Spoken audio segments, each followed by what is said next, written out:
नमस्कार, नवतेज डिजिटल में आपका स्वागत है। बढ़ते हैं खबरों की ओर। खबर पंजाब के पठानकोट से है। पठानकोट की एक निजी अल्कोहल बनाने की फैक्ट्री द्वारा 31 टैंकर अल्कोहल असम राज्य में पठानकोट से फर्जी परमिट पर सप्लाई किया गया। यह शराब बनाने के काम आता है और प्रत्येक टैंकर में 25,000 लीटर अल्कोहल सप्लाई किया गया। जिस परमिट पर इसे सप्लाई किया गया वह सभी परमिट पंजाब आबकारी विभाग की तफ्तीश में फर्जी पाए गए, जिस पर कार्रवाई करते हुए आबकारी विभाग द्वारा पुलिस में एफआईआर दर्ज करवाई गई। फिर उस फैक्ट्री के एमडी समेत 6 लोगों पर मामला दर्ज किया गया है। ਇਹਦੇ ਵਿੱਚ ਇਸ ਪਾਇਨੀਅਰ ਇੰਡਸਟਰੀ ਪਠਾਨਕੋਟ ਵੱਲੋਂ ਜਿਹੜਾ ENA ਬਣਾਇਆ ਜਾਂਦਾ ਐਕਸਟਰਾ ਨੈਚੁਰਲ ਅਲਕੋਹਲ, ਉਹਦੇ 31 ਟੈਂਕਰ ਹੈ ਜਿਹੜੇ ਮਈ ਤੇ ਜੂਨ ਮਹੀਨੇ ਦੇ ਦੌਰਾਨ 31 ਟੈਂਕਰ ਜਿਹੜੇ ਆਸਾਮ ਦੇ ਵਿੱਚ ਭੇਜੇ ਗਏ ਸੀ। ਜਦੋਂ ਇਨਕੁਆਇਰੀ 'ਚ ਪਾਇਆ ਗਿਆ ਕਿ ਜਿਹੜੇ ਉੱਥੇ ਟੈਂਕਰ ਪਹੁੰਚੇ ਨਹੀਂ ਹੈਗੇ, ਮਤਲਬ ਫੇਕ ਸੀਗੇ, ਉਹ ਬੋਗਸ ਫਰਮ ਨੂੰ ਇਹਨਾਂ ਨੇ ਸੇਲ ਕੀਤੀ। ਉਹਦੇ ਵਿੱਚ ਡਿਪਾਰਟਮੈਂਟ ਹਾਇਰ ਅਥਾਰਟੀ ਵੱਲੋਂ ਇਨਕੁਆਇਰੀ ਕੀਤੀ ਗਈ। ਜਿਹੜੇ ਆਸਾਮ ਦੀ ਅਥਾਰਟੀ ਸੀ, ਜਿਹੜੇ ਇਸ਼ੂਇੰਗ ਅਥਾਰਟੀ ਸੀ ਜਿਹੜੀ ਆਸਾਮ ਦੀ, ਉਹਨਾਂ ਨੇ pioneer industry the application I ਸੀ ਜੋ ਉਹਨਾਂ ਨੇ SSP ਸਾਹਿਬ ਨੂੰ ਦਿੱਤੀ ਸੀ। ਉਹਨਾਂ ਦੀ ਐਪਲੀਕੇਸ਼ਨ ਤੇ FIR ਦਰਜ ਕੀਤੀ ਗਈ ਹੈ 187 ਡੇਟਡ 28/10/2020 ਅੰਡਰ ਸੈਕਸ਼ਨ 420, 467, 468, 71 ਦੇ ਤਹਿਤ ਤੇ ਐਕਸਾਈਜ਼ ਐਕਟ 65 ਦੇ ਤਹਿਤ ਦਰਜ ਕੀਤੀ ਗਈ ਹੈ। ਇਸ ਵਿੱਚ ਇਹ ਪਾਇਆ ਗਿਆ ਕਿ ਉਹਨਾਂ ਦੀ ਐਪਲੀਕੇਸ਼ਨ ਹੈ ਵੀ ਜਿਹੜੀ ਅਲਕੋਹਲ ਜਿਹੜੀ ਇਥੋਂ सप्लाई हुई है। खबर यूपी के जौनपुर से है। उत्तर प्रदेश के मुख्यमंत्री योगी आदित्यनाथ ने शनिवार को मल्हनी विधानसभा के उपचुनाव में भाजपा प्रत्याशी मनोज सिंह के पक्ष में चुनावी जनसभा को संबोधित करने पहुंचे। उन्होंने विपक्ष पर हमला करते हुए कहा कि भाजपा ने प्रदेश में जितना विकास किया है उतना किसी भी सरकार ने आज तक नहीं किया, और तो सरकार ने बगैर किसी भेदभाव, जाति, धर्म, सबके साथ सबका विकास किनारे को चरितार्थ करते हुए काम किया है। आज प्रदेश में हो रहे उपचुनाव में 7 सीटों पर भाजपा का कमल खिलेगा। और योगी ने ये तक कहा कि विपक्ष बौखला गया है और उसे समझ में नहीं आ रहा कि क्या करे। ऐसे में आप सबको सतर्क रहने की जरूरत है। मेरे सामने तो बता दो, इतनी भारी संख्या आपकी है और इतनी भारी संख्या आपकी मनोज कुमार सिंह जी के समर्थन में सहयोग करेगी। आपके पास स्मार्टफोन भी होगा ना, तो भाइयों बहनों, ये स्मार्टफोन का इस्तेमाल करके नातेदार, रिश्तेदार, मित्रगण, शुभचिंतकगण, इन सबको बताने की आवश्यकता है। कमल चुनाव चिन्ह पर मनोज कुमार सिंह जी को 3 नवंबर को भारी मतों से विजयी बनाने की अपील कर। खबर यूपी के बहराइच से है। बहराइच जिले में सहायक संभागीय परिवहन अधिकारी कार्यालय में असामाजिक तत्वों के वर्चस्व की शिकायत पर सिटी मजिस्ट्रेट और CO सिटी की छापेमारी से हड़कंप मच गया। पूर्व में सहायक संभागीय परिवहन अधिकारी कार्यालय पर वर्चस्व को लेकर 2 गुटों में संघर्ष हो चुके हैं, जिस संबंध में प्रशासन ने कड़ा रुख अख्तियार किया था। सिटी मजिस्ट्रेट ने कहा, सहायक से काम लेने वालों के विरुद्ध होगी कार्रवाई। खबर पंजाब के फरीदकोट से है। मशहूर पंजाबी फिल्मी कलाकार और क्रिकेट युवराज सिंह के पिता योगराज सिंह पहुंचे किसानों के धरने में। कहा कि मैं भी किसान का बेटा हूं। कृषि कानून बिल को लेकर करीब 30 दिन से किसान फरीदकोट के रेलवे स्टेशन पर बैठे हुए हैं। बिना मोदी का नाम लिए कहा कि राजा को अपनी प्रजा की बात माननी चाहिए। अगर प्रजा को बिल नहीं मंजूर तो रद्द कर देना चाहिए। कानून और राजा को सभी वर्ग की प्रजा का ध्यान रखना चाहिए। आज पूरे पंजाब में किसानों की एक ही मांग है कि खेती कानून बिल को जब तक रद्द नहीं किया जाएगा केंद्र, तब तक किसानों का संघर्ष इसी तरह चलता रहेगा। होंगे कि ਤੁਹਾਡੇ ਘਰ ਦੇ ਵਿੱਚ ਤੁਹਾਡੇ ਬੱਚੇ ਭੁੱਖੇ ਫਿਰਦੇ ਆ, ਤੁਹਾਡੀ ਮਾਂ ਭੁੱਖੀ ਫਿਰਦੀ ਹੈ, ਤੁਹਾਡਾ ਪਿਓ ਭੁੱਖਾ ਫਿਰਦਾ ਹੈ, ਤੇ ਤੁਹਾਨੂੰ ਰਾਤ ਨੂੰ ਨੀਂਦ ਆ ਜਾਊਗੀ? ਨਹੀਂ ਆਉਂਦੀ ਨਾ। ਆਪਾਂ ਆਪਣੇ ਬੱਚਿਆਂ ਪਿੱਛੇ ਕੰਮ ਕਰਦੇ ਆ, ਆਪਣੇ ਪਰਿਵਾਰ ਪਿੱਛੇ ਕੰਮ ਕਰਦੇ ਆ। ਤਾਂ ਰਾਜੇ ਦਾ ਵੀ ਸਾਰਾ ਦੇਸ਼ ਪਰਿਵਾਰ ਹੁੰਦਾ ਹੈ, ਉਹਨੂੰ ਨੀਂਦ ਕਿਵੇਂ ਆਉਂਦੀ ਹੈ ਜਦ ਗਰੀਬ ਆਦਮੀ ਬਗੈਰ ਰੋਟੀ ਤੋਂ ਸੌਂਦਾ ਹੈ, ਜਦ ਅੰਨਦਾਤਾ ਜਿਹਨੂੰ ਤੁਸੀਂ ਮਾਰਨਾ ਚਾਹੁੰਦੇ ਹੋ ਰੋਟੀ ਤੁਹਾਨੂੰ ਦਿੰਦਾ। ਸੋ ਮੈਂ ਸਮਝਦਾ ਕਿ ਇੱਕ ਜਿਹੜਾ ਪ੍ਰਧਾਨ ਹੈ ਤਖਤੋ ਤਾਜ ਤੇ ਬੈਠਾ ਹੈ, ਉਹਨੂੰ ਆਪਣੀ ਸਾਰੀ ਪ੍ਰਜਾ ਦੇ ਇੱਕ ਬੰਦੇ ਦਾ ਖਿਆਲ करना चाहिए ਜਿਹਦੇ ਵਿੱਚ ਕੋਈ ਵੀ ਹੋਵੇ ਜਿਹਦੇ ਵਿੱਚ। खबर चंडीगढ़ के हरियाणा से है। हरियाणा के राज्यपाल सत्यदेव नारायण आर्य ने हरियाणा दिवस पर प्रदेशवासियों को हार्दिक शुभकामनाएं एवं बधाई दी। उन्होंने कहा कि हरियाणा कई क्षेत्रों में देश के प्रथम स्थान पर है। यह प्रदेशवासियों के कठोर परिश्रम एवं सहयोग से संभव हो पाया है।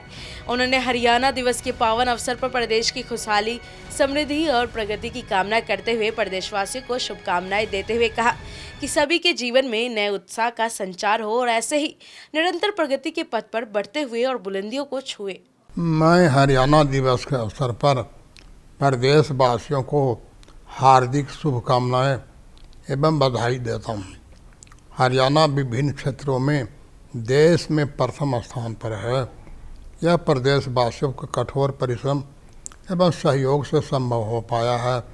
हरियाणा निरंतर प्रगति के पथ पर बढ़ते हुए ऊंचाई की ओर बुलंदियों को छुएगा। प्रदेशवासियों और आपके परिजनों को शुभकामनाएं देता हूं कि आप जीवन में नए उत्साह और खुशियों का संचार हो। खबर पंजाब के धुरी से है। श्रोमणी अकाली दल के नेता विक्रमजीत सिंह मजेठिया धुरी में गगनजीत सिंह बरनाला के निवास स्थान पर पहुंचे, जहां उन्होंने पार्टी वर्करों से मीटिंग की। वहीं उन्होंने मीडिया को भी संबोधन करते हुए कहा कि अकाली भाजपा गठबंधन इसलिए बना था ताकि कांग्रेस की मनोबली को तोड़ा जा सके और जो राज्य स्तरीय छोटे छोटे पार्टियां हैं वो भी अपने राज्यों का भला कर सके। परंतु भाजपा ने खेती ऑर्डिनेंस लेकर पंजाब के साथ धोखा किया है, जिस कारण अकाली दल ने भाजपा से अपना 30 साल पुराना रिश्ता तोड़ दिया, जबकि सत्ता के 4 साल और पड़े थे, परंतु अकाली दल ने इन्हें ठुकरा दिया, वह भी सिर्फ किसानों की खातिर।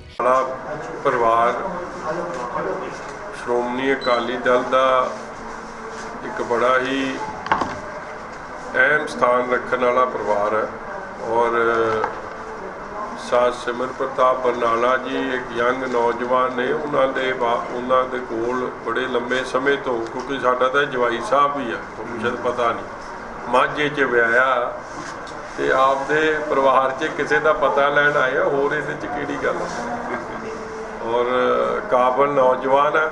गुरु कृपा करन जी इन्हां ते अपना मेहर भरिया हाथ हमेशा ही रखना। और पंजाब के फिरोजपुर से है। पंजाब के अंदर जहां एक तरफ किसान केंद्र सरकार की तरफ से पास किए गए कानूनों की निखेधी करते हुए उन्हें रद्द कराने के लिए दिन रात एक कर रहे हैं, वहीं दूसरी तरफ केंद्र सरकार ने किसानों के साथ विद्रोह करते हुए एक और ऑर्डिनेंस बिल जारी कर दिया है, जो कि पराली को आग लगाने के खिलाफ और प्रदूषण को रोकने के नाम पर पेश किया है। और इसके मुताबिक अगर कोई भी किसान पराली को आग लगाता है तो उसे 1 करोड़ रुपए तक का जुर्माना अथवा 5 साल की सजा भी हो सकती है। साਰਿਆਂ ਨੂੰ ਸਤਿ ਸ਼੍ਰੀ ਅਕਾਲ। ਮੇਰਾ ਨਾਮ ਸੁਖਬੀਰ ਸਿੰਘ ਢਾਲੀਵਾਲ। ਅਸੀਂ ਇੱਥੇ ਆਪਣੇ ਲੁਧਿਆਣੇ ਤੋਂ ਸਾਰੀ ਟੀਮ ਲੈ ਕੇ ਆਏ ਹਾਂ ਫਿਰੋਜ਼ਪੁਰ ਵਿੱਚ। ਅਸੀਂ ਇੱਥੇ ਬੇਲਿੰਗ ਕਰ ਰਹੇ ਹਾਂ ਬਿਗ ਬੇਲਰ ਦਾ। ਬਿਗ ਬੇਲਰ ਅਸੀਂ ਇੰਪੋਰਟ ਕੀਤੇ ਹੈਗੇ ਨੇ ਨਿਊ ਹਾਲੈਂਡ ਕੰਪਨੀ ਦੇ। ਇੱਕ ਹੈਗਾ 890 ਦਾ ਮਾਡਲ ਹੈਗਾ। ਇਹ ਬਣਾਉਂਦਾ ਹੈਗਾ ਰਫਲੀ 4 ਕੁਇੰਟਲ ਦੀ ਗੱਠ ਇੱਕ। ਤੇ ਟਰੈਕਟਰ ਇੰਪੋਰਟ ਹੋਇਆ ਇੰਗਲੈਂਡ ਤੋਂ। ਇਹ ਨਿਊ ਹਾਲੈਂਡ ਕੰਪਨੀ ਨਾਲ ਅਸੀਂ ਮਿਲ ਕੇ ਇੱਥੇ ਇੰਪੋਰਟ ਕੀਤਾ ਹੈਗਾ। ਇੱਥੇ ਅਸੀਂ ਆਏ ਹਾਂ ਫਿਰੋਜ਼ਪੁਰ ਵਿੱਚ ਸੁਖਬੀਰ ਐਗਰੋ ਦਾ ਪਲਾਂਟ ਹੈਗਾ ਇੱਥੇ। ਉੱਥੇ ਅਸੀਂ 15,000 टन ਦੀਆਂ ਇਹਨਾਂ ਨੂੰ ਗੱਠਾਂ ਦੇਣੀਆਂ ਨੇ। खबर यूपी के सिद्धार्थनगर से है, जहां कोरोना महामारी के कारण पिछले 6 महीने से जारी लॉकडाउन का जख्म अभी भरा भी नहीं था कि महंगाई की मार ने आम आदमी की कमर तोड़कर रख दी। जहां कुछ लोगों की दाल पतली हो गई है तो वहीं कुछ लोगों के लिए एक सपना बनता जा रहा है। जिस प्याज को काटने में आंसू आते थे, आज उसे खरीदने में लोगों की आंखों में आंसू आ रहे हैं। हम किसान के बेटे हैं, हम लोग अपने बेरहम सब्जियों का खेती किया करते थे। हालात ये कि पशुओं और बंदरों के आतंक से वहाँ शून्य हो गया। यहाँ आने पे तो पहले की महंगाई पिछले गवर्नमेंट की गायन थी और आज की महंगाई है, रोना आता है। सब्जी का तो बहुत बुरा हाल है, नमक और रोटी बसर हो जाए तो यही बहुत है। आज हम लोग गेहूँ बेचने लोग प्रभावित हैं, 100.10% लोग प्रभावित हैं। क्या आपको लगता है कि निम्न और मध्यम सभी लोग प्रभावित हैं? सभी लोग प्रभावित हैं, छोटा बड़ा सब। तो इससे कितना बजट गड़बड़ाया है, इसको किस तरह से आप देखते हैं? बजट इतना गड़बड़ाया है कि सब्जी थाली में आ ही नहीं रही, इतना गड़बड़ा। फिरौती को लेकर किडनैपरों के द्वारा की गई छात्र की हत्या के बाद तलाश में जुटी पुलिस टीम को बड़ी सफलता हाथ लगी है। छात्र को अगवा कर हत्या करने वाले शख्स को पुलिस ने कड़ी मशक्कत के बाद गिरफ्तार किया। वहीं किडनैपर और पुलिस के बीच हुई मुठभेड़ के दौरान हत्यारोपी के पैर में गोली लगी, जिसकी वजह से कलीम गंभीर रूप से घायल हो गया, जिसे नजदीकी स्वास्थ्य केंद्र में इलाज के लिए भर्ती करवाया गया। छात्र की हत्या के बाद अपनी साख बचाने को लेकर पुलिस की तमाम टीम किडनैपरों की तलाश में जुटी हुई है। इसी दौरान पुलिस को नवाबगंज इलाके में किडनैपर के होने की सूचना मिली, जहां सूचना के आधार पर पुलिस द्वारा की गई छापेमारी के दौरान किडनैपर कलीम और पुलिस के बीच जबरदस्त मुठभेड़ हो गई।